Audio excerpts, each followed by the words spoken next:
बोल्न समय दिन्छु। समय 3 मिनेट।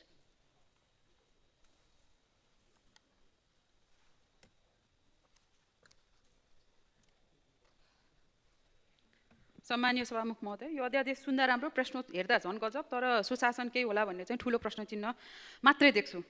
डिजिटाइजेसन हुनुपर्छ, ठिक छ, तर करिब 2 वर्ष अगाडि हालका परराष्ट्र मन्त्रीज्यूले खुलेआम स्वीकार गर्नुभएको छ हाम्रो डेटा कफीको भाउमा बिक्री हुन्छ। हामीले पनि पटक पटक पत्रिकामा पढ्छौँ डेटा ह्याक भयो, डार्क वेबमा गयो भनेर। मेरै डेटा, मेरो नागरिकता, मेरो हस्बेन्डको पासपोर्ट, मेरो म्यारेज सर्टिफिकेट सबै पब्लिकली राख्दै थियो। अब यस्तो बेलामा तपाईँको साइबर सिक्युरिटीको कुरा, डेटा प्रोटेक्सनको केही कुरा नसोची, कुन डेटामा कसको पहुँच छ कुरा नसोची तपाईँहरूले नागरिक एपलाई संस्थागत गर्ने कुरा गर्दै हुनुहुन्छ। ठुला ठुला टेक्निकल जार्गन त अब रटिसक्नुभयो, त्यही भन्नुहुन्छ, तर डेटा सुरक्षामा केही देखिएन। त्यो नगरिकन नागरिक एप तपाईँले संस्थागत कसरी गर्नुहुन्छ? दोस्रो, अब 7 दिनमा निर्णय गर्ने भन्ने कुरा एकदम कर्णप्रिय छ, तर यसरी नै दिनै टोकेर सुशासन ऐनमै टेकेर नागरिक बडापत्र छ नि, होइन? त्यो नागरिक बडापत्रमा लेखिएको, दिन तोकिएकोमा अहिलेसम्म काम नगरेका कर्मचारीलाई के कारबाही गर्नुभएको छ? गर्नुभएको छ? छैन। भनेपछि यो 7 दिनमा यो कारबाही गर्छु भन्ने कसले कारबाही गर्छ, कारबाही के हुन्छ, केही पनि स्पष्टता छैन। यो त जनतालाई भ्रम छल्ने। यो कस्तो हो भन्दाखेरि 2/3 सरकार पनि आफ्नै, कर्मचारी सङ्गठनहरू पनि आफ्नै, दलीयकरण पनि कर्मचारीले आफैले गर्ने, त्यसपछि डेलिभरी पनि दिन नसक्ने, 1/3 त पालिका प्रमुखहरू पनि, जिल्ला प्रशासकीय प्रमुख पनि पठाउन नसक्ने। यो अकर्मण्यता हुँदा चाहिँ नि गनगन चाहिँ के गर्ने, हामी कर्मचारीसँग जुझ्दैछौँ भनेर यो भ्रम हो। त्यसकारण यो भ्रम छोड्ने काम चाहिँ नगर्नु होला भनेर मैले दोस्रो बुँदा राखेँ। अर्को एकदम महत्त्वपूर्ण, सर्वसम्मत, यो सदनले सर्वसम्मत पास गरेको मिटर ब्याज सम्बन्धी कानुन कार्यान्वयनमा लैजान नसक्ने गृहमन्त्रीलाई कारबाही के? कर्मचारीलाई कारबाही गर्छु भन्दै गर्दाखेरि यो कार्यान्वयनमा नलग्ने गृहमन्त्रीलाई कारबाही के? वैदेशिक रोजगारमा गएका जसका रेमिटेन्सको भरमा यो देश चल्दैछ उहाँहरूको मताधिकार सुनिश्चित गर भनेर सर्वोच्च अदालतले वर्षौँ अगाडि निर्देशनात्मक आदेश दिइसकेको छ। त्यो कार्यान्वयन नगर्ने मन्त्रीलाई कारबाही खै? जहिले पनि राजनीतिक कर्मीहरू विशेष अदालतबाट पनि छुट्ने, सबै ठाउँबाट छुट्ने, यस्तो खालको कानुन ल्याएर जनतालाई भ्रम छाड्ने, हामी सुशासन कायम गर्छौँ भनेर। शिक्षकहरूको हकमा शिक्षा मन्त्रीज्यूले यसमा यो लेखे पनि 81 साल अध्यादेश पास भएपछि मात्र निवृत्तिकरण भनिराख्नु भएको छ। शिक्षकहरूसँग त तपाईँले पटक पटक पटक पटक सम्झौता गर्नुभएको छ, अनि एउटा भ्रम छरिराख्नु भएको छ शिक्षा ऐन आएपछि त्यो सबै पास हुन्छ। त्यो हुँदै होइन। यो शिक्षकहरूलाई भ्रम छोडौँ। शिक्षा ऐन पास भएपछि शिक्षाको सबै समस्या समाधान हुन्छ भन्ने भ्रम हो। यो भ्रम छोडौँ। त्यसकारण म सम्मानीय सभामुख महोदय, यस्तो आपतकालीन बाहेक यो अध्यादेश मार्फत शासन अस्वीकार्य छ र म शिशिरजीको प्रश्न दोहोऱ्याउन चाहन्छु, के प्रधानमन्त्रीज्यू तपाईँ हिटलर बन्दै खोज्नुहुन्छ? धन्यवाद। मनिष झा।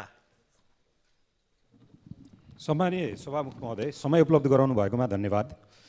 नेपालको श्रम ऐन 2074 को दफा 148 को उपदफा 1 मा व्यवस्था भएअनुसार के भनिएको छ भने कसैले अवकाश प्राप्त गरेको रोजगारी अन्त्य भएको 15 दिनभित्र भुक्तानी गर्नुपर्ने भनेर पारिश्रमिक सुविधा लगायत सबै।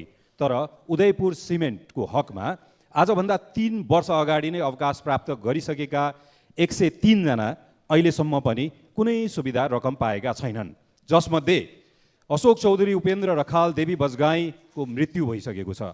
साथै हेम कुमार दाहाल किडनी फेल भएर अस्पतालमा भर्ना छन्, तर उपचार गर्ने पैसा छैन किनकि सरकारले पैसा दिइराखेको छैन। सिमेन्ट उद्योगमा काम गर्दै गर्दा त्यो धुवाँ, त्यो धुलो, त्यो हल्ला, त्यो आवाज सबैमा आफ्नो जिन्दगीको 35 वर्ष दिएकाहरूले अब के दिन बाँकी छ यो सरकारलाई? अनि पैसा फिर्ता पाउने वा पैसा पाउने, आफूले गरेको रोजगारीको मूल्याङ्कन अनुसार पाउनुपर्ने हक अधिकार किन पाइराखेको छैन? त्यसैले गर्दा हामी यो सार्वजनिक संस्थानमा राजनीतिक नियुक्तिको उपज के हुँदछ त्यो देखिराखेको छौँ। तर अर्कोतिर कुलमान घिसिङ जस्तो कम्पनीलाई फाइदामा पुर्याउनेहरूलाई हामीले मूल्याङ्कन 0 मा गर्छौँ र उसलाई विभिन्न बहानामा आफ्नो कार्यकर्ता भर्ती गर्न पाएन भनेर उसलाई हामी निष्कासनको बहानाबाजी गरिराखेको छौँ, विभिन्न परिपञ्चहरू सृजना गरिराखेको छौँ। त्यसैले सरकार यो 103 जनाले कहिले पाउँछ, उसको 35 वर्षको योगदानको मूल्याङ्कन कहिले हुन्छ? र अर्कोतिर खबरदार पनि भन्न चाहन्छौँ, एउटा कुलमानलाई लखट्यौँ भने हामी हजारौँ कुलमान लिएर आउनेछौँ। धन्यवाद। अन्य सदस्य ज्ञानबहादुर साई। सम्माननीय सभामुख महोदय, बोल्नका लागि समय दिनुकोमा धेरै धेरै धन्यवाद। एउटा कविताबाट सुरु गर्छु म यो सरकारको रवैया। गर्नेलाई भन्दा देख्नेलाई लाज, प्रधानमन्त्रीको थियो रङ्गशालामै बास, सरकारका विरुद्ध आवाज उठाएकी हातखुट्टा भाँच, पार्टीका बेल्लाधारी गुण्डाहरूको देखियो ताण्डव नाच। सम्माननीय सभामुख महोदय, रङ्गशालामा यही फागुन 19 गते प्रधानमन्त्रीको नाममा खेलकुद आयोजना गर्ने, दर्शक दिग्रामा बसेका मान्छेले बोल्यो भन्दै प्रधानमन्त्रीकै पार्टीका बिल्लादारी गुण्डाहरूले मान्छे कुट्ने, प्रहरी पीडितलाई बचाउनुको सट्टा कुट्न सघाउने, वा गृहमन्त्रीज्यू, वा प्रधानमन्त्रीज्यू, यो तिम्रो कस्तो लोकतन्त्र, यो तिम्रो कस्तो प्रजातन्त्रको अभ्यास गरिराख्नु भएको छ।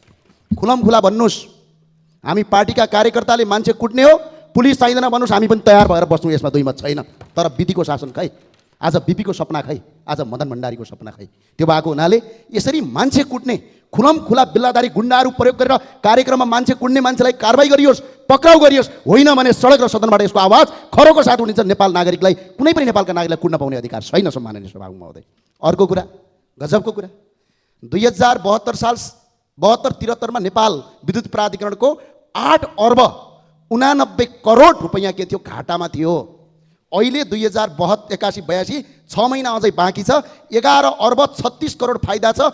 अन्धाकार नेपाललाई उज्यालो नेपाल बनाउने कुलमान घिसिङलाई कारबाही मात्र गर्ने होइन कि शून्य नम्बर दिने रे। उहाँहरूको यदि बहस चल्ने हो भने त भोलि पास हुनेलाई फेल, फेल हुनेलाई पास, यो कस्तो हो? त्यही भएर कुलमान घिसिङलाई हटाउने जुन प्रपञ्च यहाँ गरिँदैछ र मन्त्री परिषदको निर्णय हुँदैछ भन्न सुन्नमा आएको छ। यदि कुलमान घिसिङलाई हटाइयो भने नेपाललाई अन्धकारतिर धकेलेको भनेर ठानेर सडक र सदन दुईटैबाट आवाज उठ्छ। यसको मान्य